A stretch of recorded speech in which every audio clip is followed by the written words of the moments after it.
What do you feel is overhyped about AI, in your opinion, especially around the restaurant industry? One of the things that's overhyped a lot is about the loss of jobs in the industry. There was a point in time when restaurants didn't have dishwashers, right? They had people washing those dishes. And the dishwasher, for all intents and purposes, is a form of automation, is it not? Yeah, absolutely. But still, we have humans working in our restaurants. AI isn't magic. It's something that is utilizing data to be able to get to better outcomes. Bad data in, bad outputs, right? They always say you're going to get that type of piece. For these smaller restaurants who really want to step up their digital game, what are a few practical first steps? Regardless of however small you are, making sure that your SKU level data, your inventory level data, your labor data is being kept in the most up-to-date manner as you possibly can. Even with using a ChatGPT or a Gemini, regardless of which is the model preference, you can use that, load some of that documentation, say, analyze my books here, analyze my labor profile relative to my transactional portfolio. 85% of these AI projects fail. How do I not become that 85%? Well, first of all,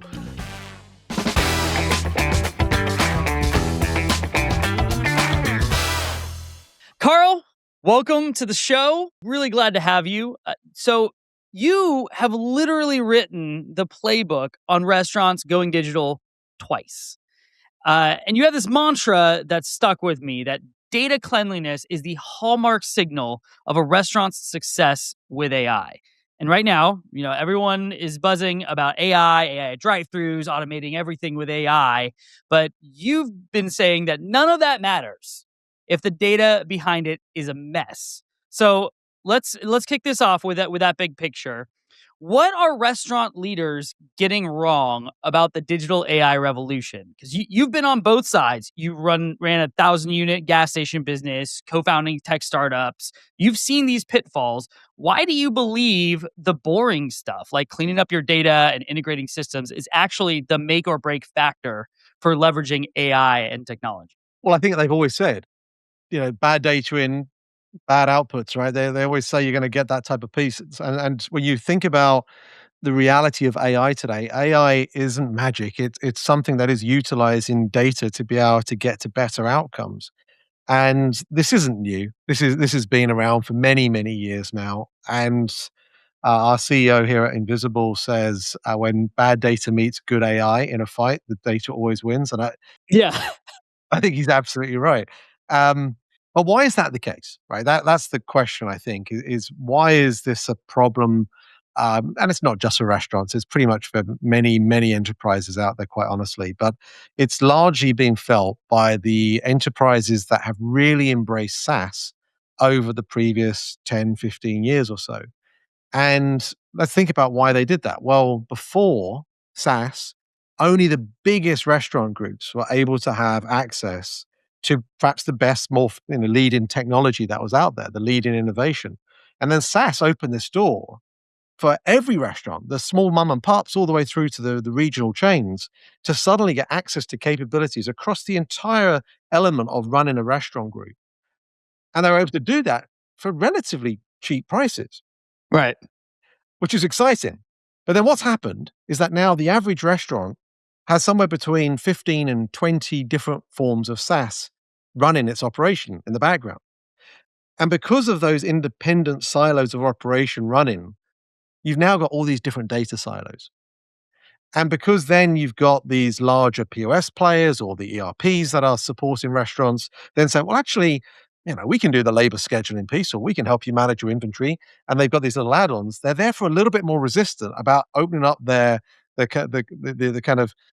gown as such to be able to say, well, we want to welcome other players to work with us. There are a few out there that have more of an open API architecture. But what's happened is we've then created this nature of, okay, innovation's being held back by the way in which it integrates with other technology. I'm going to go a big restaurant group in a couple of weeks, and I'm going to go and give each one of the technologists, there's going to be a few hundred technologists in the room, and I'm going to give each one of them a 1 ounce bottle of Play-Doh. And the point behind me doing that is to say each of you are making decisions for each different part of the technology in this massive organization.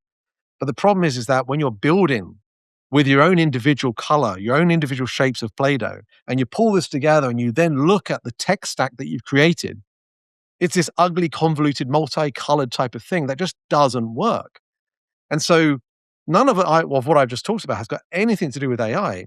But the reality is our technology systems, our SaaS systems, have created this really complicated structure and infrastructure to enable technology really to work at its best. And that's really what the second book, The Path to Digital Maturity, was all about. So long answer to your question there, Andy, but I think that history is important. No, and I think it's totally relevant. You kind of mentioned bad data in, bad data out. Like, yeah, I've always kind of said garbage in, garbage out. That's what this AI is going to do. The other, there's a lot of cliches like that. The other cliche I've definitely heard, around being thrown around the restaurant industry, for instance, especially in the enterprise restaurant space where you have a lot more people on staff to think about these types of things, is data. We gotta have data. Data is the new oil. It's the black gold of your restaurant, right? It's all about data. But you've kind of hinted at it's not just about having the data; it's how you use it. And you started to kind of touch on that. And I think we should drill in a little bit more there, especially for the folks from like the enterprise space who are listening to this, or other vendors who are playing in this space. Why is breaking down silos of data so crucial for AI and analytics? Unpack that a little bit more, because there are a lot of people who have these all in different places. How do you go about breaking that down? And is there guidance you should give, or a specific type of system maybe that you'd want to be the single source of truth or something like that? Think about in the restaurant industry specifically for this. Yeah. It's funny how much AI is used as a term. And I kid you not, Andy, how many times I try to avoid using it when I'm pitching to a new client, a new prospect. Um, because ultimately, really what we're talking about here is helping an operator make better decisions. Mm. And so when you think about that, then I would say, well, okay, imagine you're a restaurant enterprise operations leader right now, and I'm speaking to you about this challenge. And I would say to you, Andy, I said, Andy, I bet you've got a view on your top 10% of your GMs running your restaurant group right now. You'll probably go, yeah, I've got a good idea. And I say, well, what is it about those guys and ladies that are running the restaurants particularly well? And you'll probably say to me, well, they've just got this kind of innate ability of being able to sense everything going on in their restaurant. They know their customers' names. They know the strengths, the weaknesses of their team. They've got an ability to see a problem emerging before it actually manifests into something really challenging for the restaurant itself. That those hallmarks of being able to anticipate and also spend your time in the right places is really what stands out the best GMs. So then if I was to suggest to you, how could AI help us have more of those types of GMs?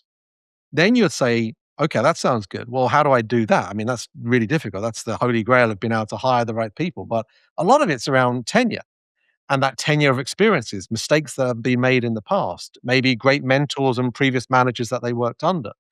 So AI and the collection of data attributed to being able to help it happen is really what this is all about. So what does that really mean? Well, it's I used to run for BP back in the UK, our performance and planning division, which was for a 700 unit chain over in the UK. When I first joined that team, we had 340 reports going out to the business, the district managers, the GMs, every single month. 340. Oh man. We weren't short on data, and restaurants aren't short on data. They've got plenty of it. But the point is that how do you actually connect it to the moments which matter, to the times where actually you want to see the leading indicators of something that might be coming versus the lagging indicators? And our industry has typically been drawn towards the lagging indicators. Oh, sales last week were bad Mhm. for this reason. Well, what if you can turn more of the emphasis to something now where if you can use the data from the past into something that helps you channel a better view of the future, and be able to pick up on the signals that typically you can't have without having that great GM presence. And you can't have a GM present 24/7. You can't have a district manager there every single day. What if you can with AI? What if you can start using something called multimodality, which is not just capturing the structured data like the P&Ls, the information attributed to how much inventory you're holding, or the time it takes to produce a certain item in the kitchen? What if you're able to go beyond just that and start developing something around unstructured data? Maybe you can start utilizing the computer vision data from your security cameras. Maybe you can start taking in a feed of the weather that's coming up this weekend, and therefore how that might impact your off premise sales. What if you're able to take some of the audio data from the 5 seconds after the customer leaves the drive through lane? And you're actually able to hear them talk about the fact that their experience perhaps wasn't as good as the other place they went to the previous weekend. All of those things are impossible today for a human to really accumulate and to be able to formulate a view on, to be able to see if there, with some form of statistical certainty, that there is a linkage here to perhaps an action. And so, where that might manifest, and certainly some of the things that we're doing at Invisible is trying to create this idea of a smart GM product. And Mm. the idea of being able to almost be that little person on the shoulder to be able to say, you know what, there's probably something wrong with your fridge right now. And given the hot snap of weather that's coming through this weekend, I've actually called out the maintenance engineer that is actually in your region. He's going to come during your off peak time tomorrow at 3 o'clock to be able to fix this issue. And I've already told him about the manufacturer part that potentially is at risk here. So therefore, he can come with the necessary part and fix it at a time when makes most sense to the restaurant. That type of capability, and I haven't mentioned AI much in these two letters, but Right. that's what it really comes to. And it comes to it when you take structured and unstructured data, clean it up, and be able to help ultimately our operators make better decisions. Yeah, I mean, obviously, thinking of the restaurant industry, the use case you just described is incredibly exciting. And to think that technology could empower an experience like that is, kind of the dream, right? It's almost like when you think of like what sci-fi, restaurant operations could be in the future. It almost sounds like that. And you know, there are a lot of different, people thinking of those types of use cases, pitching a lot of stuff. I mean, especially, with the advent of AI over the last, couple years of now how it dominates every industry conference, it dominates every earnings call from all these major players. It's almost like I don't even hear it anymore. It's just this like buzzword. And you're speaking in the use cases, which I think is really helpful because it starts people to think about like, oh, that's what that means when I think about AI, because it becomes this overwhelmingly, you know, vague and huge concept that could just solve everything or do these crazy things you never thought were possible. There's so much hype out there about AI, especially when you hear awesome stuff like that. Like if I'm the operations guy, I'm like, wait, it could do that? Well, that sounds cool. How real is that, right? But then it's that whole, not even just the last mile of getting there, but like actually making that become a reality becomes really challenging. With all this hype out there, what do you feel is overhyped about AI in your opinion, especially around the restaurant industry? Yeah. Overhyped, probably fully autonomous restaurants. I think they have there is a role to play. You are certainly seeing some of these pizza restaurants that are pretty cool in the sense of being able to go up to them and be able to have a fully autonomous machine as such, create the pizza and pop it out the end, and that's kind of cool. And you see them, Or like the flippy and sippy robots that'll flip your burgers and pour your drink and stuff, yeah. yeah, exactly. But I mean, we're still in the hospitality business, and so I I think one of the things that's overhyped a lot is about the loss of jobs in the industry. I think the fact is that jobs will change, but if we were, I don't know when you were growing up, Andy, whether in your family at home you had a dishwasher or not. I didn't. Oh, okay. Yeah, I did. I guess the Brits maybe just didn't have that kind of, level of capability back then. We were doing all right as a family, I guess, but anyway, my point is that there was a point in time when restaurants didn't have dishwashers, right? Right. They had people washing those dishes, and the dishwasher, for all intents and purposes, is a form of automation, is it not? But still we have humans working in our restaurants. And so I think the nature of being able to incorporate humans to create a better experience, to be able to have spend more time with their guests is still going to be pretty critical. So fully autonomous, not sure whether that's going to be something. I'd probably say robotics in general without volume density is also a factor. I think we're going to start seeing more robotics when it comes to the delivery side of things with locations that perhaps don't have that density of customer base within the immediacy of the restaurant location. Um, and I think the other part of this is then just that generic piece around AI replacing people instead of supporting them. So Those are the overhyped. The underhyped stuff is decision intelligence, workflow automation, AI that's really helping those managers make fewer, better decisions per shift, right? So it's really about how do you help them actually make the right decisions in the way that's going to help them guide their restaurant to the best levels of performance. Yeah, I mean, you hit kind of where I was going next and thinking this whole time, okay, what is underhyped? Unpack that because I mean, there's a lot of hype around the ops efficiency that you could get from AI. Why do you think it's still underhyped? Truly, what do you think is the real ceiling there for that if you believe something like that's underhyped? Yeah, I think it's fatigue. I think it's fatigue. It's because everyone's been promised the world by technology providers. Right. And therefore, there's a lot of claims about what it can do. And I think there's a lot of folks that are having AI solutions delivered to them in a point solution manner. And so that's where I think the the complexity of being able to look at the holistic system of a restaurant and being able to tie together those data threads that we talked about at the top is probably still the area which needs the most level of focus. And so if you're creating this latch on of different systems on top, regardless of whether the system has AI or not, it's still adding on something else. And the Hmm. fatigue isn't just about the promises and the hype that have been made to the person procuring the technology. It's also about the level of change that they're willing to bestow upon the organization. And so when you look at the reports, especially from a Gen AI perspective, the there's something I think MIT and Gartner in the last kind of 18 months have come out with two different reports. One saying 85% of Gen AI projects are failing, another saying 95%, in the sense that they're not scaling beyond pilot. Well, a lot of that's to do with point solutions as an approach.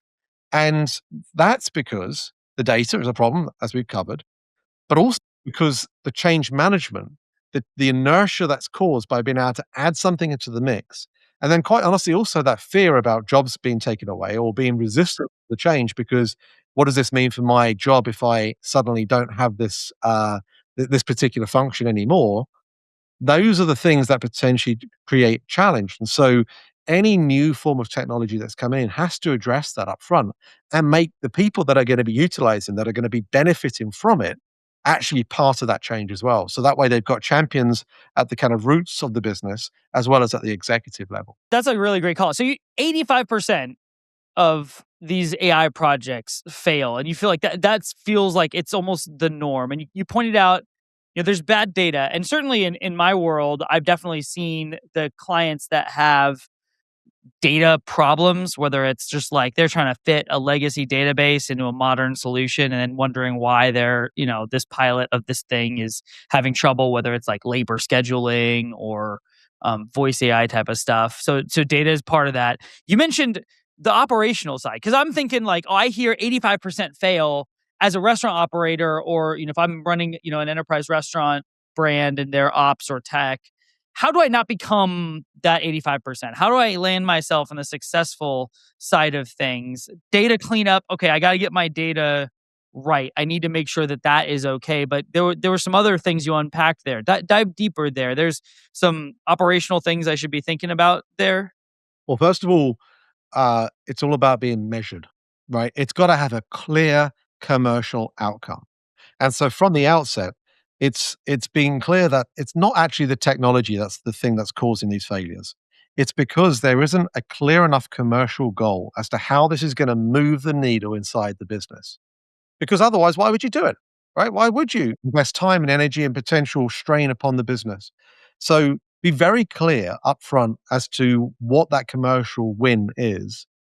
And as a result of that, make sure you've got the right executive champion in place to steer that. And I kid you not, that more often than not is not the CTO or the CIO or whatever the term is, the chief digital officer. It's the business person that has that P&L accountability for that particular line that you want challenging that particular team to be able to deliver towards. So measure it, have the right executive champion, and then do this in such a way that allows you to be clear on the data ontology that you're going to need to incorporate to be able to get to those best levels of outcomes.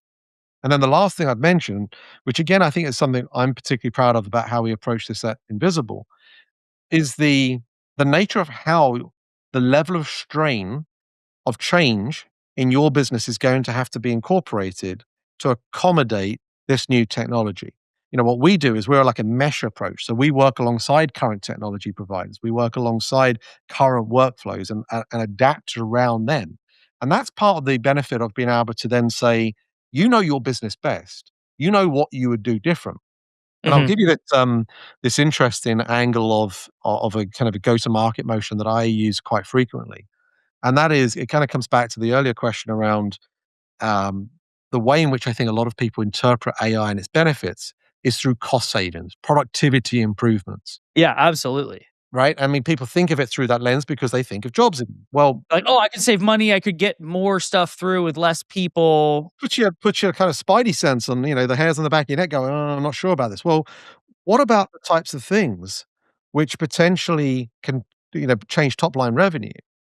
What are the types of things that are really going to enable you to do this differently? And the way to get into that particular discussion is asking whether it's the chief marketing officer, the chief operations officer, whoever you want to speak to in the business, not what would you do if you had 10 less people in your team? What would you do if you had 1,000 more? Yeah. Okay, I love that. What would you do if you had 1,000 more people to run your team? And sometimes people really react to it like, "Oh, I'm never gonna have 1,000 more people." It's like, that's not the point. If you had 1,000 more assistants inside the restaurant today helping your GM, what could you have them focused on, right? What would you have them do? And, well, I'd have them speak to each of my customers a bit more. Okay, great. What else would you do? I'd make sure I'm counting my inventory a little bit more regularly. Okay, what else would you do? I I would would make sure that, monitor network activity of, the devices. I'd like all those things that could go bump. I'd have a billion people monitoring all those things everywhere and flagging any sort of anomaly that I'd see. exactly. And the same extends into the head office, right? Well, and I've spoken to many restaurant groups who say, well, we do this amount of A/B tests in our marketing each month. And I said, what if you could do 10 or 20? And they go, wow, that would be amazing. Okay, well, what if you wanted to do 50 a month? What's the point where it becomes too much relative to the value? And that kind of conversation breaks the back of some of the challenges around this whole space around being able to say, what can I do with more? Not what I can do with less. So those are some of the practical ways I think folks can address those failure challenges. Commercial case, executive champion, thinking about the way in which this is really going to affect top line, but also augment the capabilities of your organization, not just make them more productive. I love that mindset shift because I think that's crucial to the way that you think about this. Just that little shift of how do I do, more with less? How do I think about what would I do if I just had more?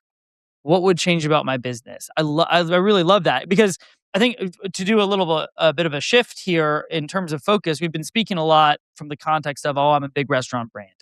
I've got these teams of, data analysts and, IT project managers and all the infrastructure to stand up some sort of big project, you know, like this. But the reality is a lot of our listeners here on the show are also independent or small chain operators who might be thinking, that sounds great, but I don't have any of that. It's me and my brother, or, I just have four people on my team managing these two locations and trying to think about how would we get to 10, for these smaller restaurants who really want to step up their digital game. What are a few practical first steps? How can they assess their own digital maturity, as you might put it, and improve it? Well, it's right. First of all, they should go out and buy my second book, The Path to Yeah. Digital Maturity. I'm giving you the softball there. Yeah, there you go. That was very kind. Because quite honestly, when I wrote the first book with Meredith, it was written as more of a strategic book. It was one to say why you should embrace digitization. And then the very question you just asked, when we would meet people on the kind of book tour and just speaking to folks around the world about that first book, they would say, yeah, but my brother-in-law has his own restaurant. He's not a data scientist. He doesn't know what's the latest and greatest in technology. How do they address it? Well, it is a marathon, right? So it is about being able to understand and assess where you are. So there isn't one specific answer. to your question there, because some folks might not even be having any level of e-commerce attributed to their restaurant chain today, so they're really at the beginning, and other folks are starting to really get some level of sales mix coming through digital channels. And those digital channels could be kiosks, they could be through the app, it could be through a DoorDash or whatever it may be. But the understanding of where you go as you become more and more mature and you start to trace more of these digital records, then you've got to recognize, and you mentioned that phrase earlier about data is the new oil. Then you've got to realize that you've got this real rich amount of information that allows you to then try and get that customer, that guest, to come back to your restaurant more often. And so the independent operator has to make decisions about where to distribute their relatively thin budget on what's most appropriate. So you've got to get your core systems clean, right? So there's something about, regardless of however small you are, making sure that your SKU level data, your inventory level data, your labor data is being kept in the most up to date manner as you possibly can. The last thing you need as a smaller operator is to get to a place where you've got messy data all over the place. And the more that you can digitize, the better, because over time, what's going to happen is each one of those operators are going to start to call upon their own agents. So today, even with using a chat GPT or a Gemini, regardless of which is the model preference, you can use that, and I would do this under the professional setups as opposed to the free ones because you want your information to be secure, is to really upload some of that documentation, say, analyze my books here, analyze my labor profile relative to my transactional portfolio. And you've then got this capability as if you've got an intern working for you for all intents and Right. purposes. That's how I think about it. Yeah. Yeah, and so there are ways in which I think a lot of these smaller operators can start to become a little bit more comfortable with the capabilities that are starting to emerge. But then also within that, as the agent becomes more aware of their business, you can then start using them from a business coaching standpoint and start to ask, well, where do you think are the weaknesses right now? And what are some of the areas that I should explore even more? And then that starts to then open up the door to, well, do I need to procure another piece of technology to do this? Or can I use some of these vibe coding technologies that are out there to actually create it for me, right? So do I need to go and buy a point solution for maybe a CDP or a CRM, which on the path to digital maturity is somewhere in that kind of 60, 70% range, if you will. And Yeah. at that particular point, you might say, well, do I need to buy something which I have to adapt my business around again, that maybe it doesn't have the right integrations with my other systems, or I have to forego some element of my data ontology to actually interpret it? Or should I build it myself in some way? And that's where a lot of these vibe coding tools are starting to emerge as well.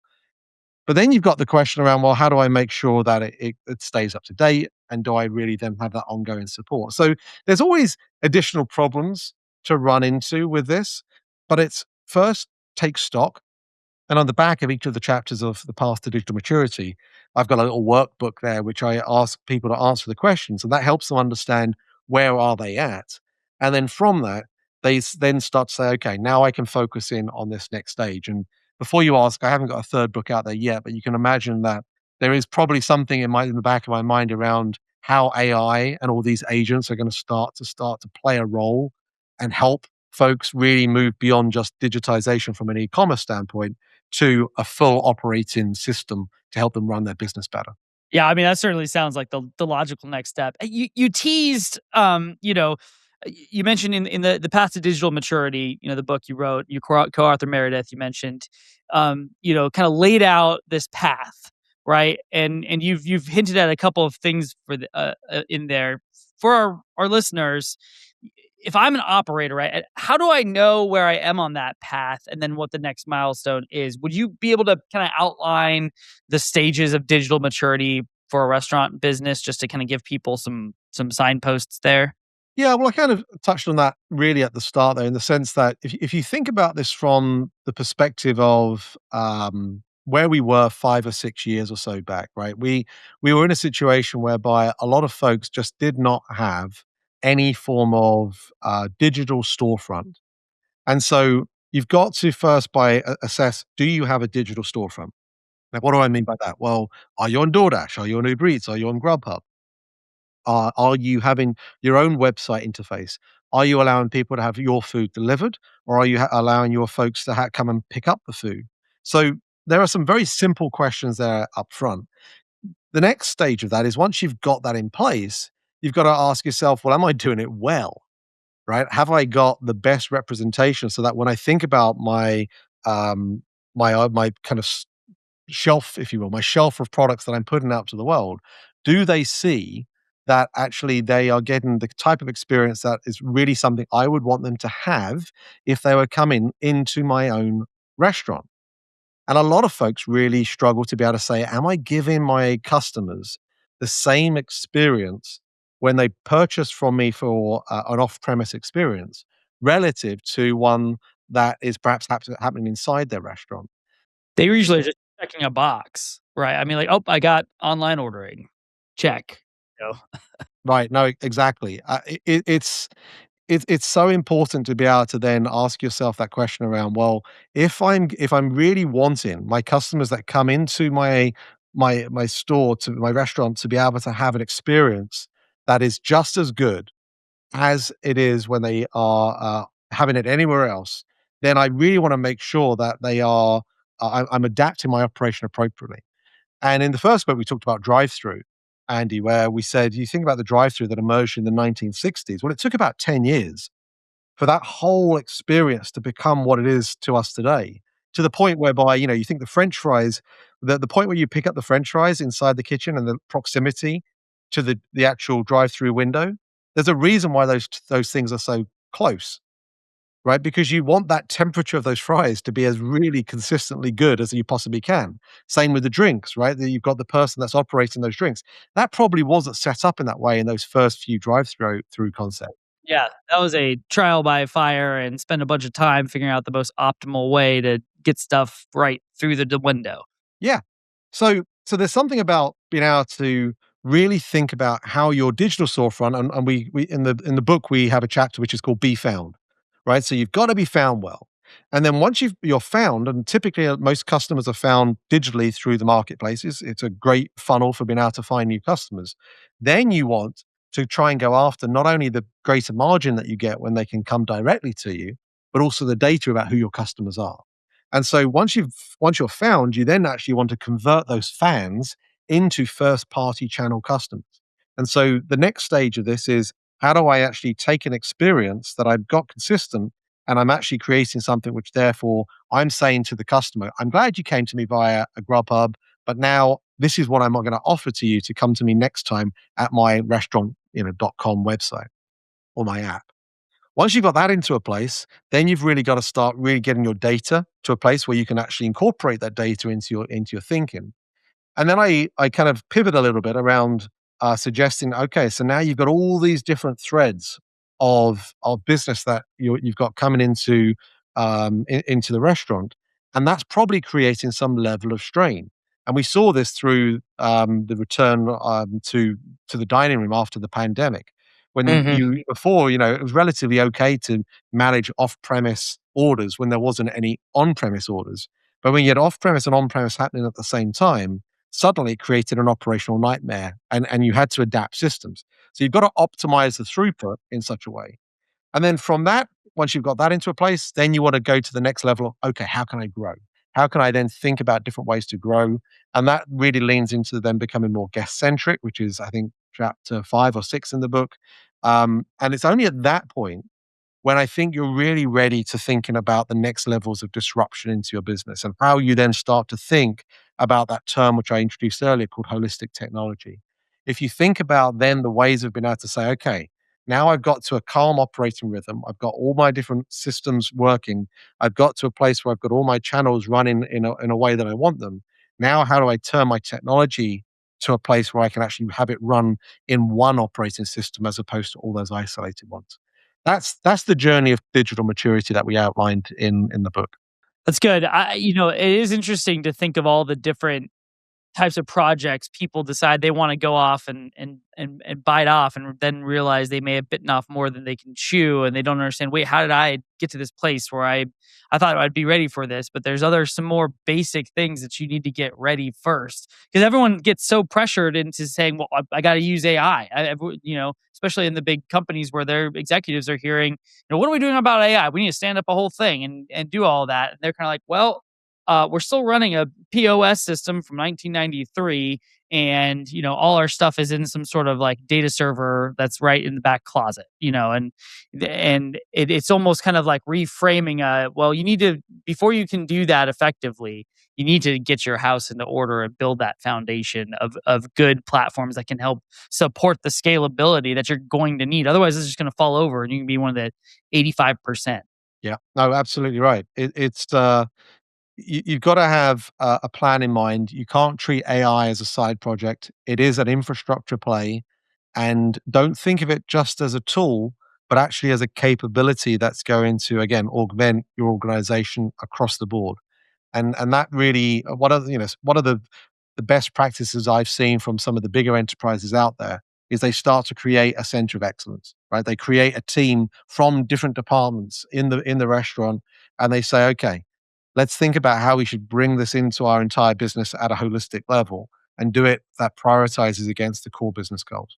We're grappling with this a lot, in the United States, right? But you've got a really good perspective on international business as well. Do you see anything happening internationally around this area, or even others in the restaurant space, whether it's Middle East, Europe, Asia Pac, all of that? Are there approaches you've seen that other parts of the world are taking that US restaurants might be able to learn from, watch out for? Are there things they're doing well that we should be considering and thinking about? Give us a new international perspective, because I think you're uniquely able to speak to that. Yeah, well, you're right. In the first book, we had a chapter which was reflecting on everything east of the US, and we talked about India, and we talked about the UK and China, and the ways in which a lot of the technology there, in many ways, was actually in advance of where we are here in the US. Yeah, Even in the grocery segment, there's a company over in the UK called Ocado that was doing a lot of the things that we're excited about with Instacart today, 10, 12 years ago. right. I hear this all the time. Or kiosks. Kiosks is another one where there's just kiosks are everywhere there. And here it's like, we're still kind of trying to adopt kiosks and get that moving. Yep, that's right. And I think a part of it actually comes down to data governance, right? Ooh. Or security attributed to the ways in which different markets can operate with different levels of fluidity. So you'll see, for example, in China, the rise of Meituan has been just incredible, whereby they now have the super app type of capability where they've got the WeChat ways in which people are communicating through that one interface, not just with the mindset of what I want to eat, but also how do I want to entertain myself? Where do I want to go on my vacation? And in many ways, that is a foreshadowing, I think, of the direction we're heading in when it comes to everyone having their own AI agents. When one agent knows everything about you, then actually, how can you create a world whereby, as Elon Musk has suggested, do we really ever need to have apps in our future? When actually an agent that knows everything about you can actually find you the right level of services. So, in a way, China, I think, has shown quite a level of interest there. Europe, of course, has a stronger hold on data security and customer information. And I think that is going to continue to be an important element around a lot of this in the sense of how secure is your data? Have you got the appropriate security um, mindset, governance in place to think about how your team are going to be utilizing the data? Are you giving them free reign on using the various different tools out there, or do you want to provide some level of protection against that? So there's lots of things that I think are being discussed in those markets around that. Where Middle East also. I used to have a board role in Saudi Arabia, and you could see just the ways in which that market is trying to move a lot faster than perhaps what we've seen in the US, because they're playing catch up in many ways. But then on the same end, they don't necessarily have the things holding them back when it comes to customer data protection.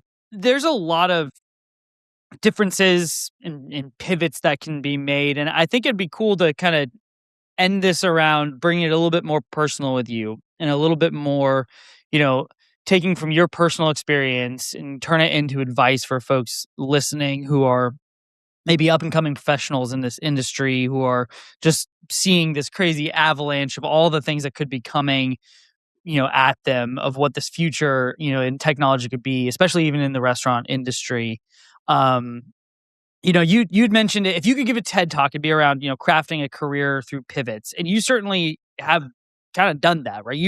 You have, been someone who's, led, BP's ampm stores, and then you went into a ghost kitchen startup, and then you had a dynamic pricing company, and now you're part of an AI division, leading everything that you're doing, with your projects there.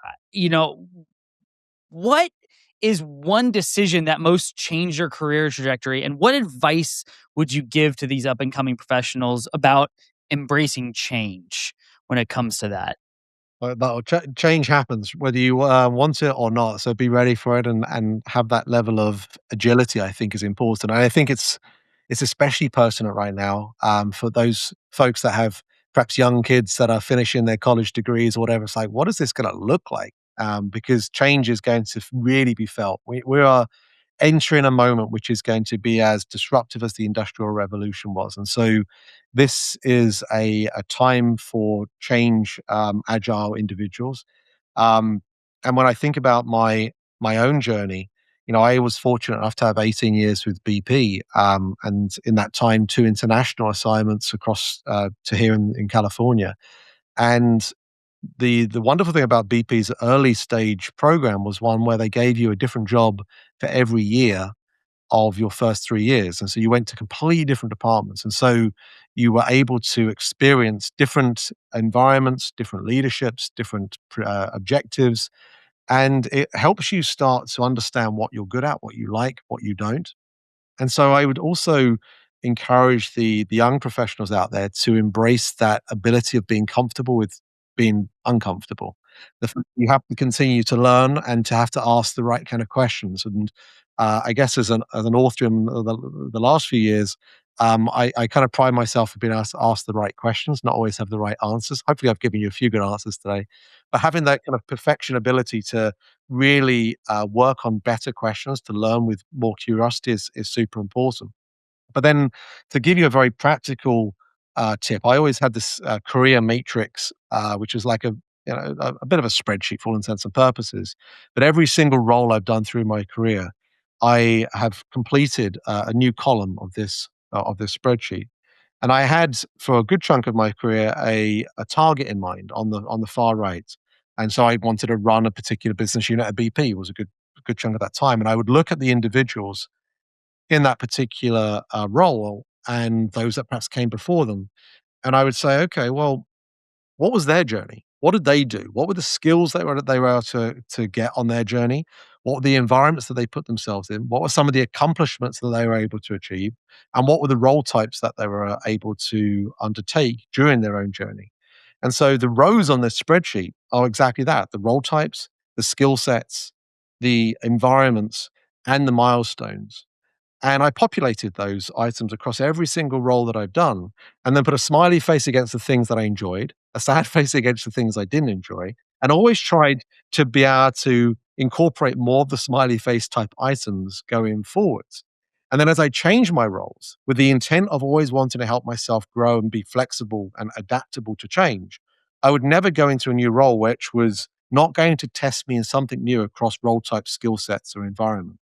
And so, for example, when I left my startup before in the dynamic pricing space, I was in the restaurant space, which of course I had experience on from my books. But it was, and I had experience of the entrepreneurial role types and a leadership role there. But I hadn't necessarily been in an AI environment before, so to speak. Mhm. And so the skill sets that I've had to learn here at Invisible have been more about growing the skills that come with enterprise AI sales. So you really try to then say, okay, how do I have strength in one or two of those rows and grow in another? And sometimes you need to grow in two of them, but you don't ever really want to do all three at the same time. As you pivot your career, try to always be growing, but also demonstrate some level of strength in one of those three categories, and try and navigate yourself towards the things that allow you to be your best self.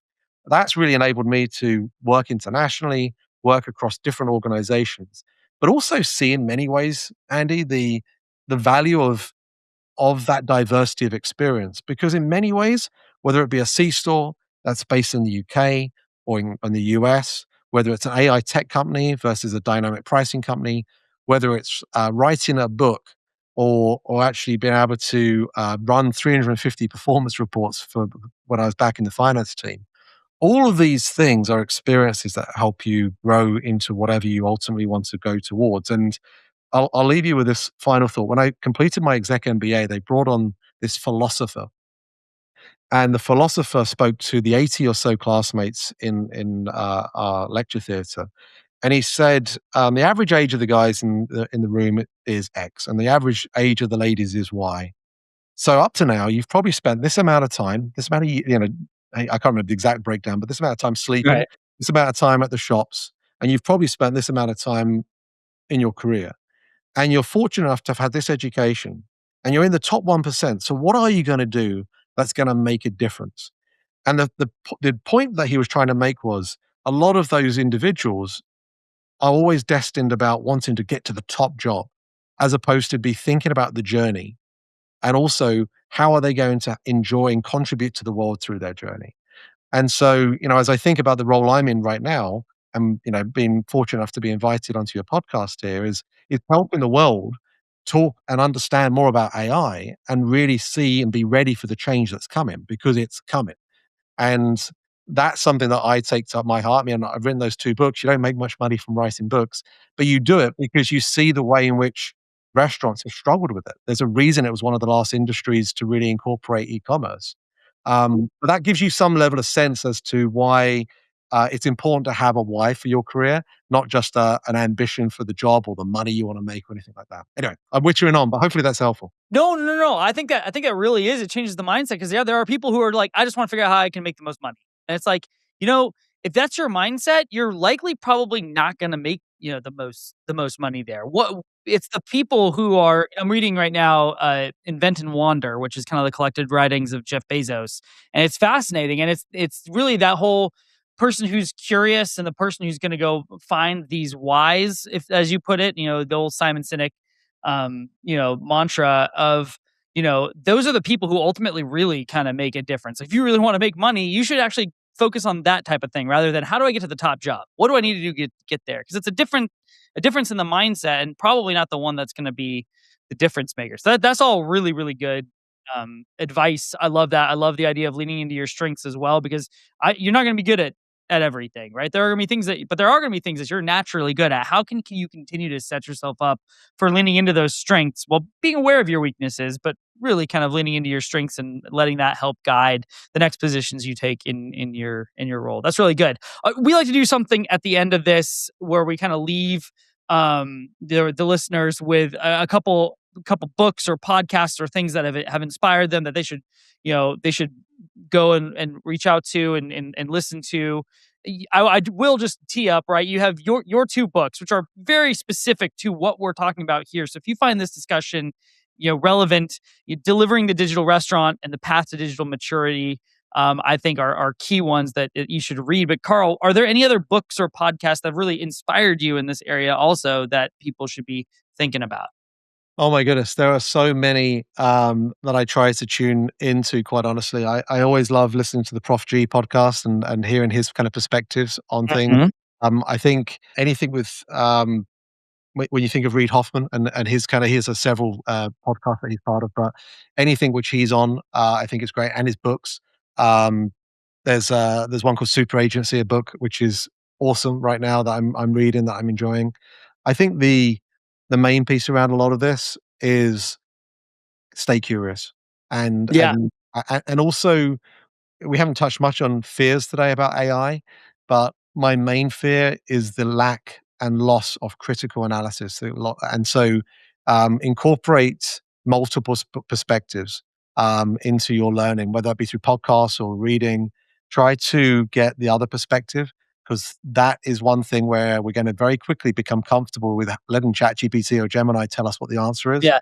And you without realize it starts to really- pigeonhole you, right, right. into where it thinks you want to go. And I totally agree. Yeah. Yeah. And I put something on LinkedIn last year saying, I think ChatGPT, and I think it was August or sometime, if you look at the sources of general inquiries on ChatGPT, something like 70% came from Reddit and Wikipedia.